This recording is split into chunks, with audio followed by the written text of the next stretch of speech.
The revolution in Yemen began almost a year ago. Ali Abdullah Saleh's regime has brutally cracked down on protests against authoritarian rule.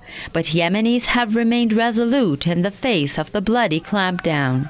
The U.S. and its allies failed to take measures to stop the bloodshed. On January 28th, Saleh arrived in the U.S. His visit has been branded as being medical in nature, but Saleh himself has said otherwise. I will go to the United States.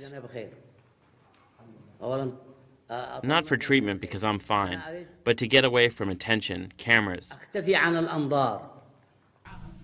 His departure from Yemen followed the passage of a law granting him immunity from prosecution. U.S. authorities have prevented media from covering Saleh's visit. Yemeni protesters have blasted Washington for sheltering Saleh, whom they hold responsible for the killing of their loved ones during the revolution. Rights activists in New York have also been angered by the move. Yemen had a popular uprising, like so many of the countries in the Middle East during the Arab Spring, and it was put down by the government of Yemen, by Saleh, who's in this hotel behind us right now. It is unacceptable. You know, New York City is supposed to be the city that never sleeps. It's not supposed to be the city that keeps us awake at night. Yemenis have held mass rallies calling for the U.S. to return Saleh to the country to face prosecution. But Washington does not seem willing to hear the voice of Yemenis.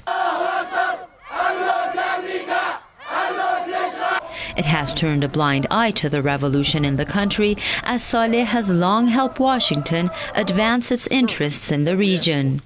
The U.S. has instead focused on the unrest in Syria. It is protecting the dictator of Yemen, who has killed more people than those killed in Syria. So this is really embarrassing for the U.S.